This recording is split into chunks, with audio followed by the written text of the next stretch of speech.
Marhaba. Welcome back To Islamic preacher and apologist. A very big hello and assalamu alaikum wa rahmatullahi wa barakatuh to you all. Now let's get to it. Today I'm going to be asking fellow Muslims, brothers and sisters, a question. The question will be intellectual, beautiful, and compulsory. And yes, I would also be responding to Farid's response topic on rejectors of Hadith. But first, there are things that need to be said. And everything that I will say will have a valid point. Please let me say a few things first. Let's start with what you already know, which is that Islam has 5 pillars. And let's build our topic on that. These 5 pillars are pillars of faith. And these 5 pillars are, of course, the Shahada, praying 5 times a day, going on a pilgrimage, fasting during the month of Ramadan, and of course, giving charity.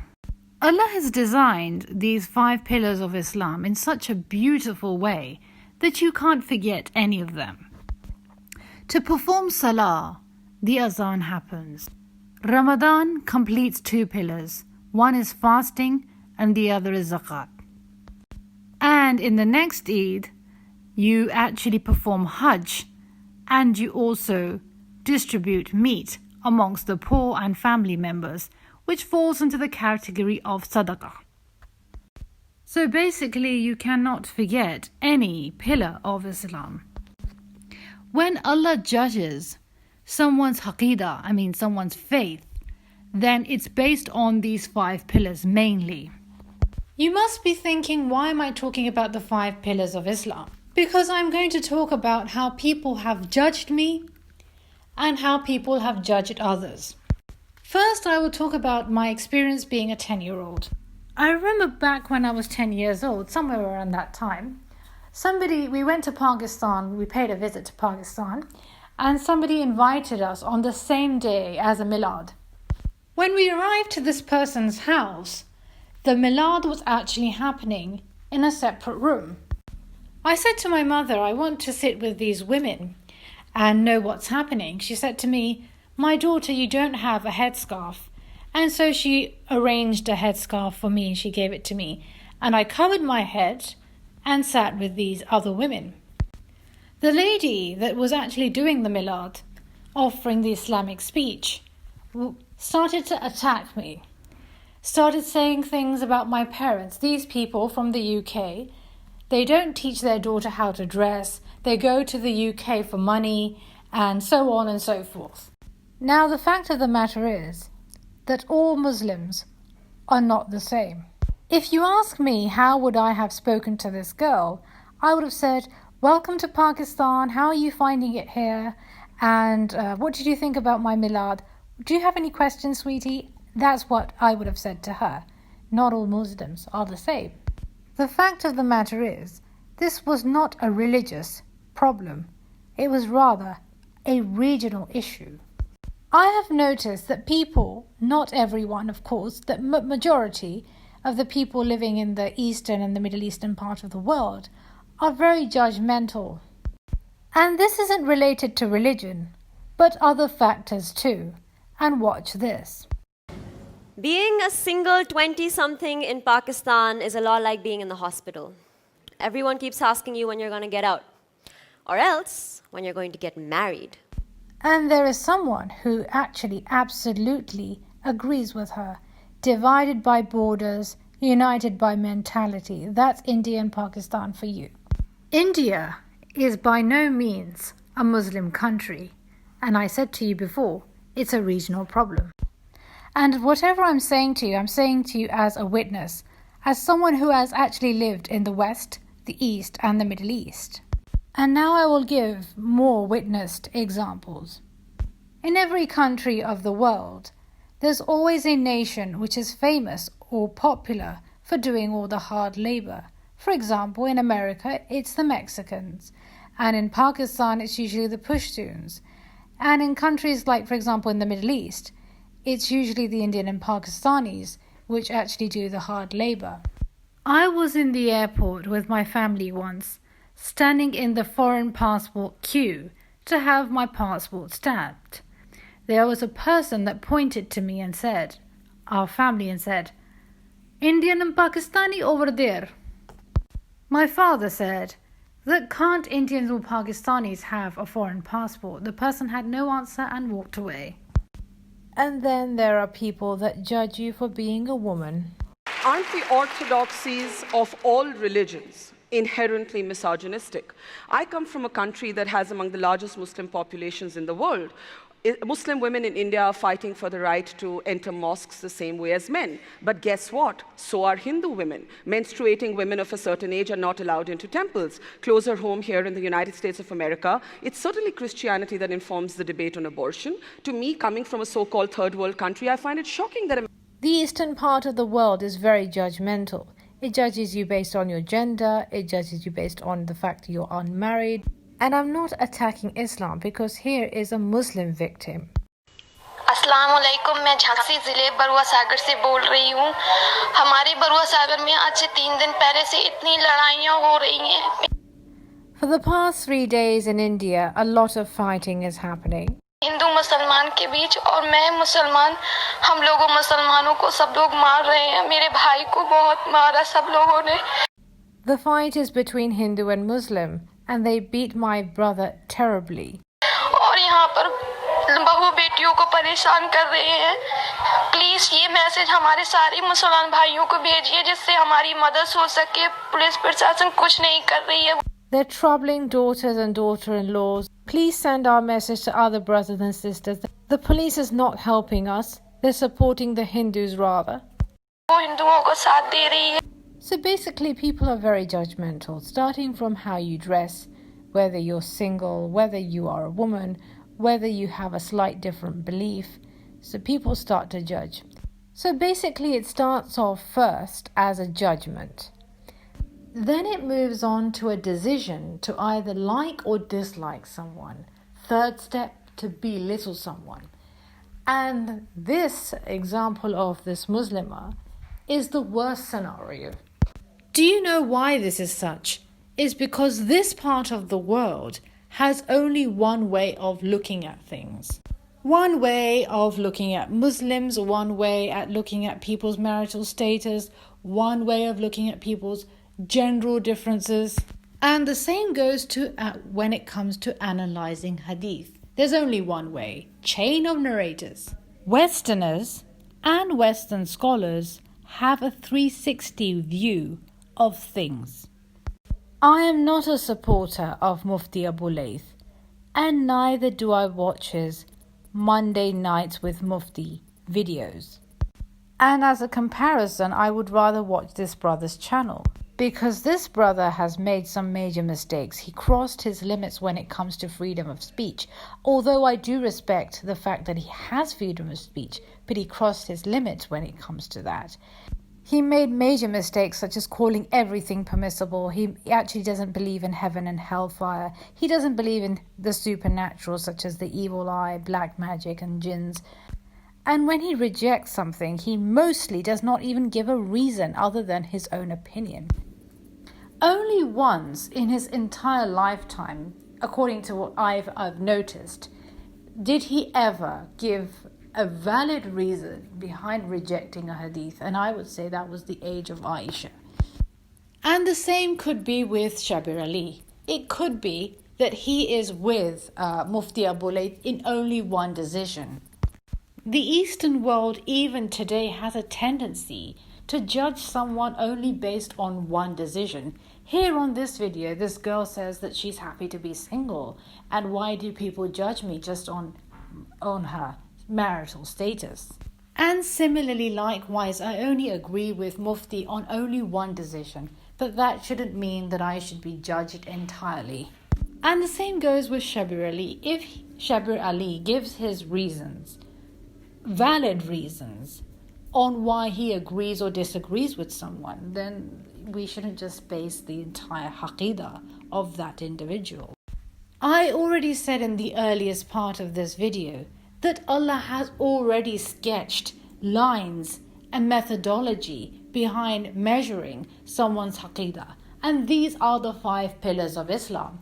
When Allah subhanahu wa ta'ala has already sketched out how He measures someone's aqidah, then why are scholars adding more icing to the cake? It is also not necessarily true that if one person rejects one particular hadith, that they're going to toss out the rest. And I know that it usually means that, but let's revise that usual. And let's revise the one way of looking at things, one way of looking at hadith, one way of looking at people, methodologies. Now, before me, people have another valid argument that, well, even repeatedly reading the Quran does not fall into the 5-pillar category. You're absolutely right.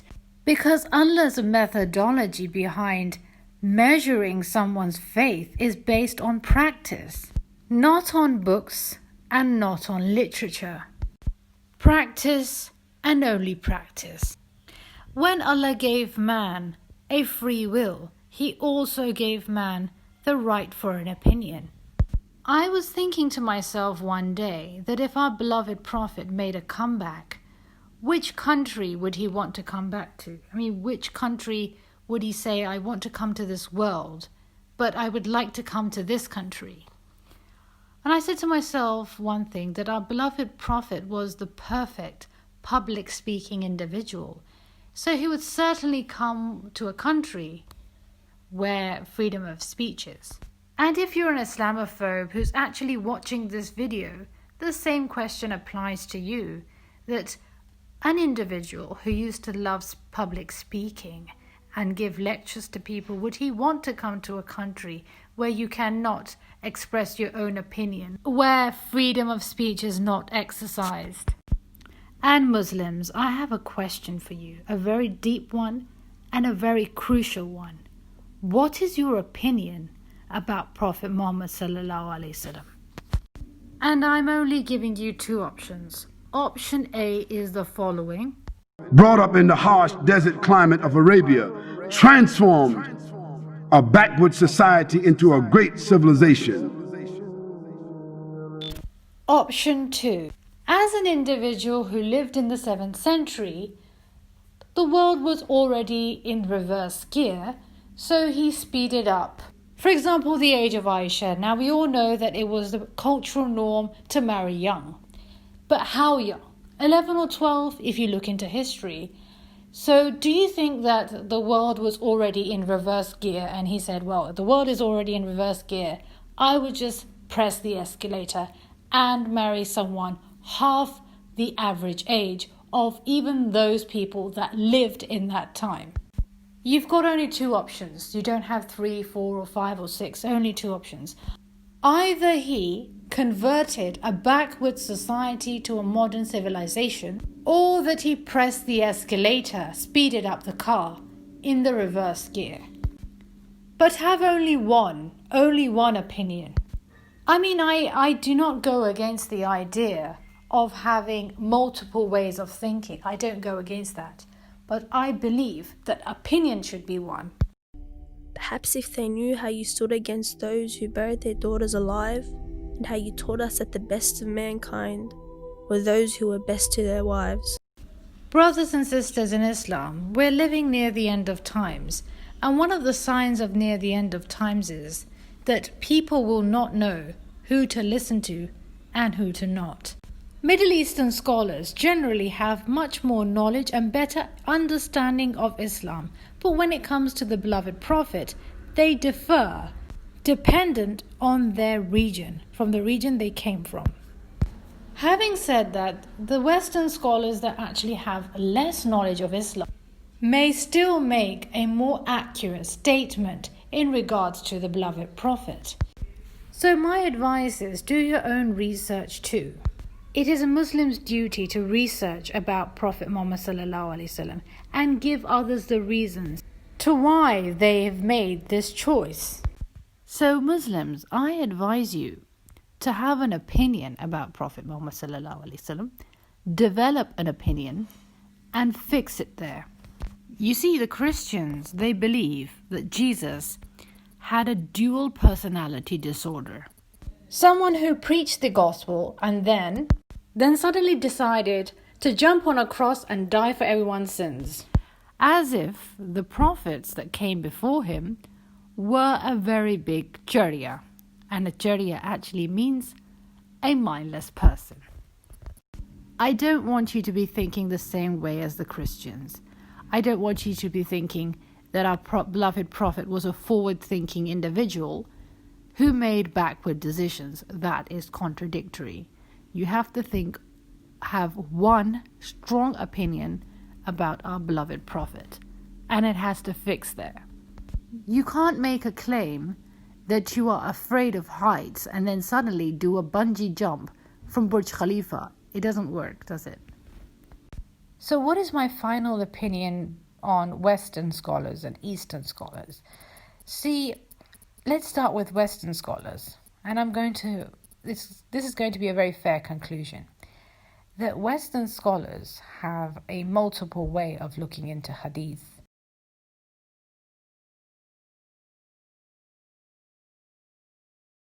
But the other way was to also look at the reasonableness of the text that is being reported. Like if it is said that the Prophet, peace be upon him, said something on a certain occasion, and the person who was reporting it could not have been present at that occasion, then this is ruled out in principle. So if something is said that is proven to be scientifically untenable, that empirical observation would prove that this is an impossibility, well then this is ruled out, and so on. So these are rational principles, and these rational principles were applied by Muslim scholars in their day. It is clear that Western scholars have a flexible way of looking into Hadith, but the only risky factor is that their faith, their trust in Hadith could move.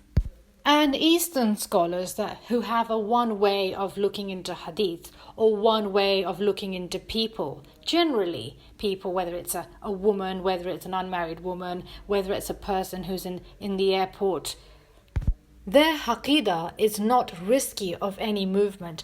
So having a multiple way of judging things, judging people, is in many ways good, but slightly risky of Aqidah.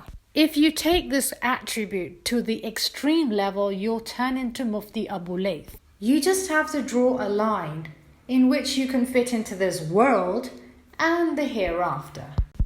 Don't doubt what is already in the Quran. For example, the evil eye, the jinns, the black magic, and everything will be fine.